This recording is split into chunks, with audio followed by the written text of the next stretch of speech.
10, 9, 8, 7, 6, 5, 4, 3, 2, 1. Welcome to the Internet Drive with Gregory Wordsmith.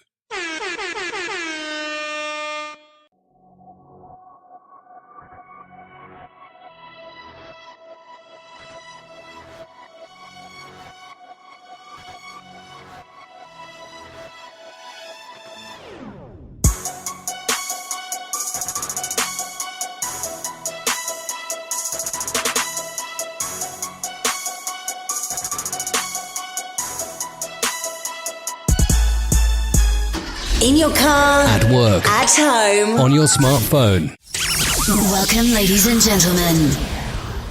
And now, here is your host. Greetings, Sanbonani, Dumelang, Molweni, and Avusheni, fellow South Africans. I go by the name Gregory Wordsmith, your host with the most of the Internet Drive with Gregory Wordsmith, a podcast that is aimed at discussing social issues affecting young people and young professionals, coming to you straight from Pretoria, the capital city of South Africa. If you are tuning in from your laptop, tablet, or smartphone, please do hit the share button and let everybody know that episode 2 of the Internet Drive with Gregory Wordsmith is finally here. As a young professional, how often do you feel that you have been failed by the lower education system? Most of the time, right? Well, this is because of the general feeling that we were never taught enough life skills, especially when it comes to the management of our finances. In today's episode, we'll be looking at the financial education of young professionals, and to help us dive deep into the conversation, on the line we have Winnie Kunene, who is a renowned money psychologist and a financial education specialist. Mama Winnie Kunene, you are welcome to the show.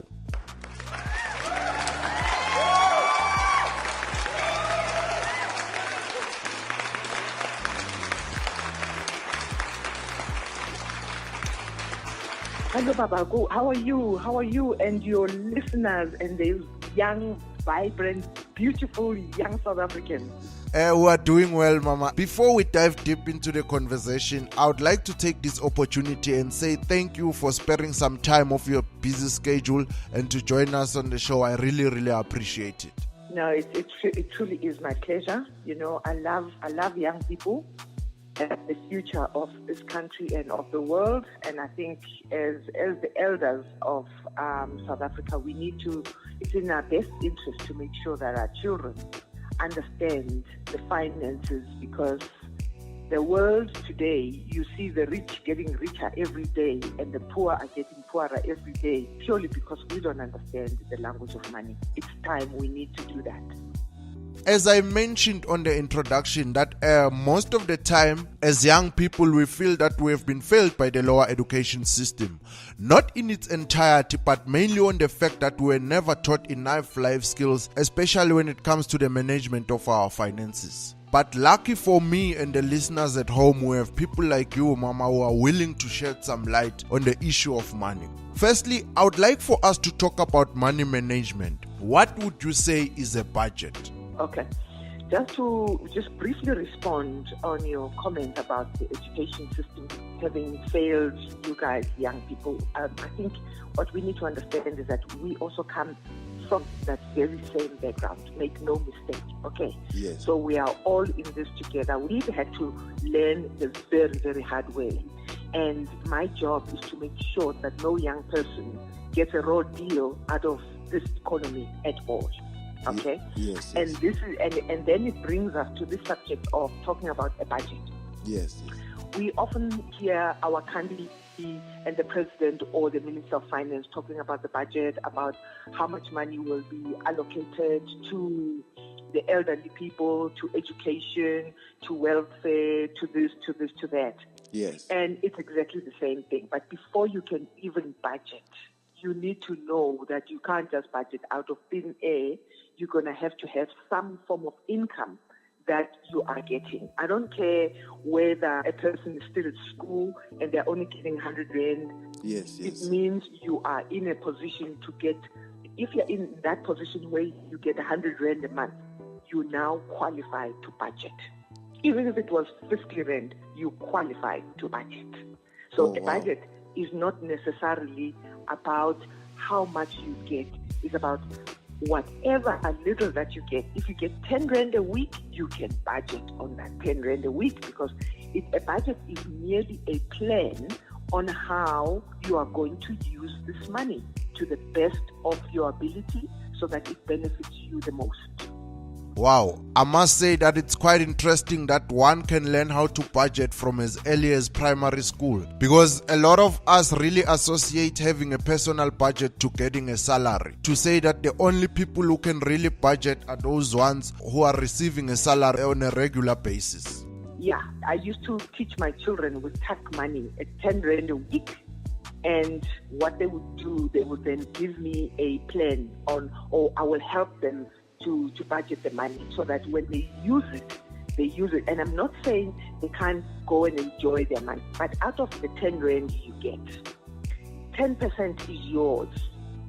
In other words, it's for you and to invest it for yourself. That's where the little ones get introduced into this whole idea. I'm sure that we are going to be raising one of those topics about investment, but we will talk about that when we get there. But under no circumstances should any young person believe that they don't have enough money to budget. Yes. So, Ma, what are the attributes of a good budget? Okay. Once you know that you are earning money, we are now going to talk in the context of a professional person. And there you are, you already have a salary. Maybe you have a salary of 10,000 rand a month, and you thought, wow, 10,000 rand, I have arrived. And you think, because this is what I see almost on a monthly basis when I'm poor. Yes. I do help young people get out of debt, but also this whole issue of life skills and career exploration boot camps. That's what I do. Why? Because I'm interested in seeing millionaires of young kids turning up at least around 40 if you are going to retire. There's no such thing as a retirement. We need to start looking at what you can do with 40 years of age, and you still have another 40 years to live. We need to plan what you're going to do. You understand? Yes. When you are budgeting and you know that you have an income, you can never not have personal goals. What do you want to achieve in your life? This is where 95% of young people fail dismally, because they have one goal and one goal alone. I want to buy a car. Nothing wrong with wanting to buy a car, but what you need to do now with your goals, you need to start prioritizing in the context of the amount of money that you're making. Yes. Taking into consideration that you have to live every day. Mm. You have housing expenses. You've got to, even if you're still living at home, I am pleading with all young people to prioritize and make sure that the very first thing that they take out is you must have a savings aspect in your budget. You must have the housing aspect in your budget. You must have a budget for utilities. You know, we pay for services here. We don't live for mahala. You've got to understand that your transportation is just as important. You need to budget for your food. What are you going to feed your body with? Because then, you know, there is no money without you and your body and your mind. So you've got to nourish your body properly. And you need to budget for healthcare. You know, a lot of people can budget less for healthcare if they can budget properly for good food. Okay? Yes. I am very reluctant to even say you need to have a budget for your consumer debt. Debt, one of the reasons why I'm not a financial advisor is because I do not like debt, because I want people to have financial freedom a lot more quicker. If you start having debt of clothing and lots of credit cards and stuff like that, you're actually signing a contract to poverty. Yeah, and let me explain why. I'm going to go back again into the whole issue of the importance of having your goals. Yes. There is a mantra that I always teach people to say, if you do not have your own personal goals, you will continue to fulfill the goals of those who have them. So our retailers have very clear goals, and they're targeting you and I through their marketing strategies and television and radio and newspapers and social media and they are targeting you and I who do not have our own goals to continue to fall into the trap and temptations of buying their stuff that we don't need and creating debt there for slaves. You understand that? So that's why we can never overemphasize the importance of goals. So yes, if you have to create debt, create it, but be aware that there's other things you need to take care of first before you even consider debt. So basically, it is very important to have your priorities right and also to understand the route you want to take in life in terms of your goals. Exactly, and prioritize those things, because some people, when they get money and they say, or maybe before they even get employed, they say, one day I really want to fix my mother's house and do so much for her because she's done so much for me. That's the very first priority. But the minute they see the money, they want the car. So you've got to have your priorities right. And also, if supporting your parents is your priority, and I want us to be able to talk about that maybe later, because that's one of the icky things that is really rubbing young people either the right way or the wrong way, Oh yes. Ma, what would you say is an investment? Okay. Simply put, it's the amount of money that you take and you are going to put away somewhere with an intention of making a profit out of that money. Yes. Okay, it's almost like machonisa. Machonisa will give you money and they're very clear. I'm going to give you this money, but I want 30% interest per month. And if you don't pay me, I'll simply break your leg. You understand? That is some of an investment. Yes. Okay. It's money that you take. It's an investment on his side. On his side, he's investing, yeah. Oh, okay. Okay, and with a clear agenda of making a profit. Same with you. Investment, its nature tends to be more of a long-term investment strategy versus a short-term strategy.